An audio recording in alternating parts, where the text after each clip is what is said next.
Soy Diego Alejandro Lara, un estudiante, que cuando la docente dijo, van a hacer un trabajo investigativo, en grupos, sobre un determinado caso, en el que se vulneren los derechos humanos, donde también les calificaré la creatividad, dije, es hora de utilizar lo poco y nada que sé de diseño gráfico.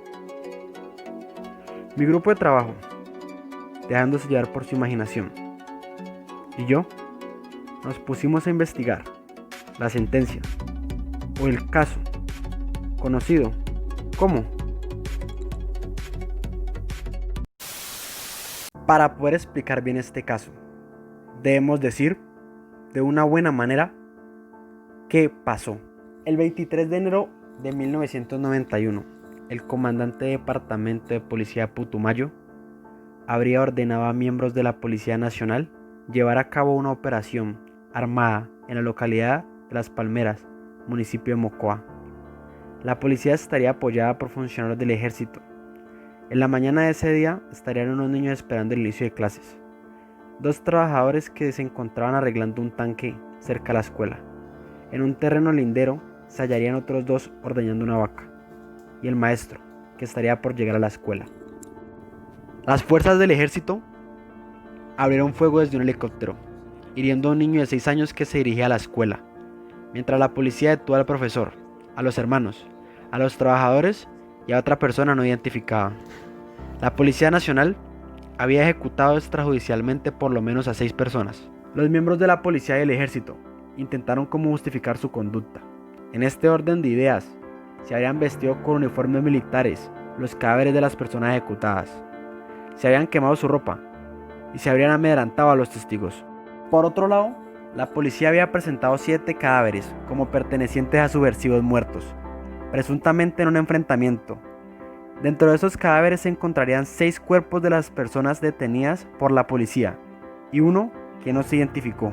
Es por eso que me puse en contacto con un gran amigo defensor de los derechos. Lo que pasó en el municipio de Las Palmas fue un suceso grotesco en la historia de Colombia, que como consecuencia se iniciaron procesos disciplinarios, administrativos y penales, los cuales en primer lugar el proceso disciplinario principalmente se había fallado en 5 días, dejando absueltos a todos los que habían participado en algo insólito.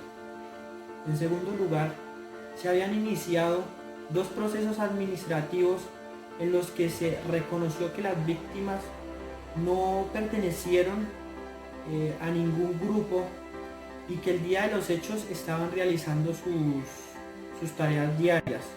Procesos que ayudaron a probar que la Policía Nacional había ejecutado a estas víctimas en un proceso de indefensión. Y en tercer lugar, el proceso penal militar. Pero, ¿cuál fue en sí la normatividad de este caso? ¿Y qué entidad lo tomó? Gracias a eso recordé a un compañero de clases que hablaba muy bien de los derechos. La entidad de materia de estas sentencias se llevó a cabo en el Corte Internacional de los Derechos Humanos.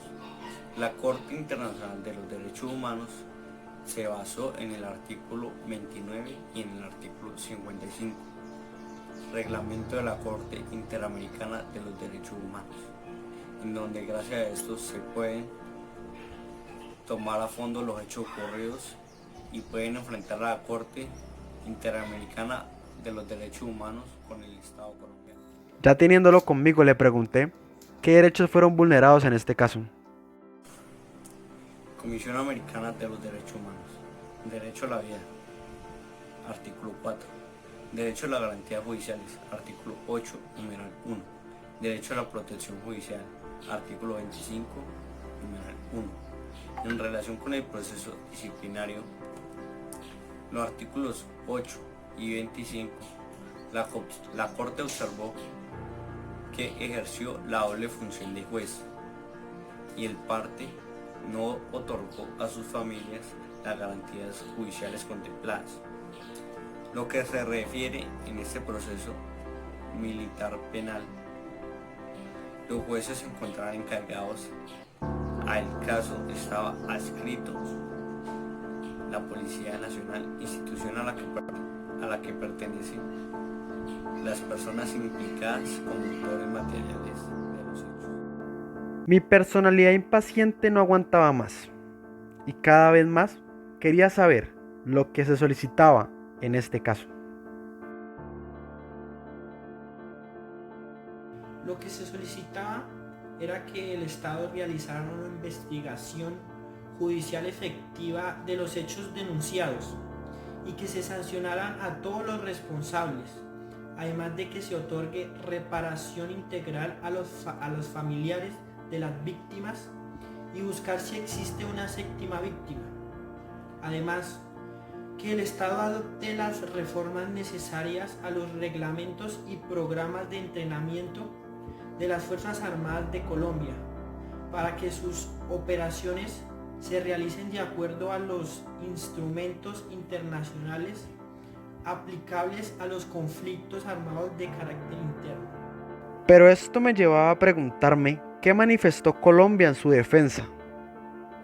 Colombia aceptó la responsabilidad de los hechos frente a 6 de las 7 víctimas, porque respecto a las otras personas se dice que el Estado no disponía de los elementos suficientes para decir que le faltó en el artículo 4, que es el derecho a la vida. La Comisión Americana de los Derechos Humanos no tiene las herramientas de juicio para demostrarlo, razón por la cual Colombia aún no puede asumir una responsabilidad diferente a las 6 personas que sí Colombia asume una responsabilidad directa sobre él. ¿Y cuál fue el veredicto? ¿Y en qué se fundamentó la Corte para tomar una decisión? La Corte asigna una responsabilidad a estas 6 de las 7 víctimas por el artículo 4, derecho a la vida, porque la Corte, gracias a las entrevistas y material probatorio, que nunca se pudo demostrar que esta séptima persona, que incluso no fue identificada, sea víctima de los hechos que se presentaron. La violación vino de la conducta de agentes del Estado. Quedó demostrado que Colombia es responsable a través de este momento, llámese Policía Nacional y Ejército Nacional de Colombia, porque se logró demostrar que las armas y proyectiles hacían parte de las entidades pertenecientes al Estado.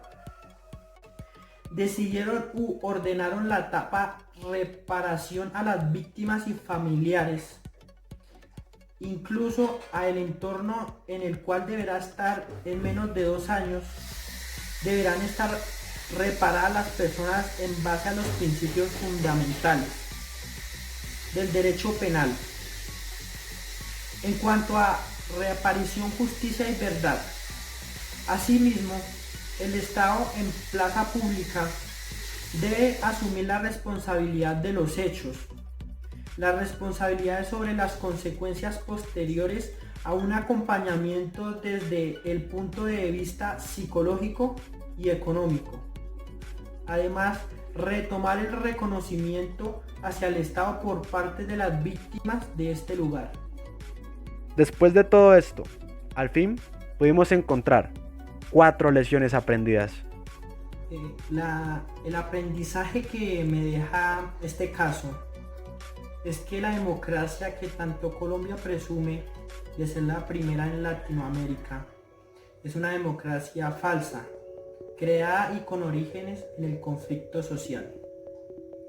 Es algo triste que las entidades defensoras del Estado estén involucradas en estos casos, cuando debería actuar en estos casos con el fin de servir a la comunidad, no de hacerle daño, porque esta no es una función y mucho menos su misionalidad.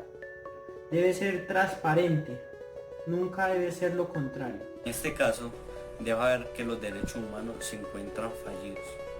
Aquí son primordialmente la policía debe defender nunca debe cuestionar si es bueno o si es malo. La vida de un ser humano siempre debe ser primero, pero por encima de las leyes siempre estarán los valores. Y como aprendizaje final, ¿por qué las personas alejadas de estas grandes capitales y que nunca han vivido en una selva de cemento son las que más sufren este conflicto armado? Que aunque a pesar de todo, siempre se cumplirán los derechos humanos.